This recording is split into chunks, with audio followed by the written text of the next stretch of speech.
कलश स्थापना कैसे करते हैं। कलश स्थापना को लेके बहुत ज्यादा कंफ्यूजन है, तो आज की वीडियो आप अंत तक जरूर देखना ताकि आपके सारे कंफ्यूजन दूर हो जाए। सबसे पहले तो कलश स्थापना के लिए आप कोई भी कलश ले सकते हैं, मिट्टी का, तांबे का, पीतल का, कोई भी कलश आप ले लीजिए। कलश को हम अच्छे से साफ करेंगे, फिर उसके कंठ पर हम मोली बांध देंगे। तो जो कलश होता है उसके कंठ को खाली नहीं छोड़ते हैं, उस पर मोली बांध देते हैं। कलश पर हम स्वास्तिक बना देंगे। स्वास्तिक हिंदू धर्म का बहुत ही शुभ चिन्ह है, तो पूजा में आप स्वास्तिक जरूर बनाएं। अब हमारा कलश बिल्कुल तैयार हो गया है। अब हम कलश में सबसे पहले गंगा जल डालेंगे। पहले हमें गंगा जल डालना है, उसके बाद हमें इसको शुद्ध जल से भर देना है। साफ शुद्ध जल जो आप पीने के लिए यूज करते हैं वही जल हमें इसमें डालना है। कंठ तक कलश को हम जल से भर देंगे। उसके बाद कलश में 5 चीजें डाली जाती हैं। तो सबसे पहले हम हल्दी डाल देंगे। हल्दी की गांठ हमने डाल दी है। हल्दी की गांठ ना हो तो 1 चुटकी हल्दी पाउडर भी आप डाल सकते हैं। उसके बाद सुपारी डाल दी है, सिक्का हम डाल देंगे, लौंग और इलायची हम डाल देंगे। 9 दिन की हम स्थापना कर रहे हैं तो लौंग इलायची डालिएगा। तो यहाँ पर लौंग और इलायची मैंने डाल दिया। लौंग के ऊपर फूल होना चाहिए। उसके बाद हम इसमें आम के पत्ते सजाएंगे। तो 5, 7, 9, 11 पत्ते आप सजा दीजिएगा। 9 दिन की स्थापना है तो बंच में ही पत्ते होने चाहिए। खुले पत्ते होंगे तो जल्दी सूख जाएंगे। तो पत्ते हमने सजा दिए हैं। उसके बाद हमें नारियल लेना है। नारियल को आप एक बार बजा के जरूर देखिएगा, इसमें पानी होना चाहिए। और नारियल के मुख की तरफ हम तिलक कर देंगे। तिलक करने के बाद नारियल के ऊपर हम लाल रंग का कपड़ा बांध देंगे।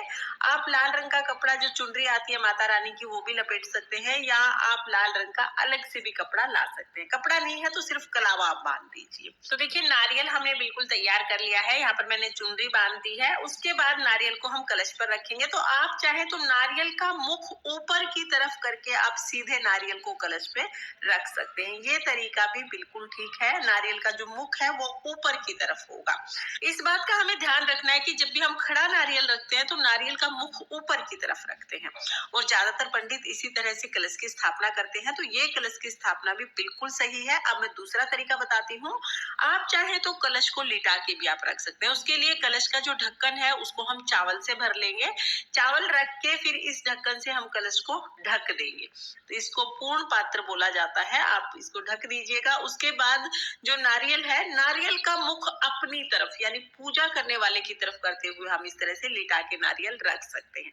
आप खड़ा नारियल रखेंगे तो ऊपर की तरफ मुख करना है, लिटा के नारियल रखेंगे तो पूजा जो कर रहे हैं उसकी तरफ मुख करना है। देखिए कलश पर नारियल रखने के लिए दोनों ही तरीके बिल्कुल ठीक है। आप अपनी सुविधा के अनुसार किसी भी तरीके से नारियल रख सकते हैं। अब स्थापना कैसे करनी है, तो देखिए माता रानी के सीधे हाथ की तरफ हम कलश की स्थापना करते हैं।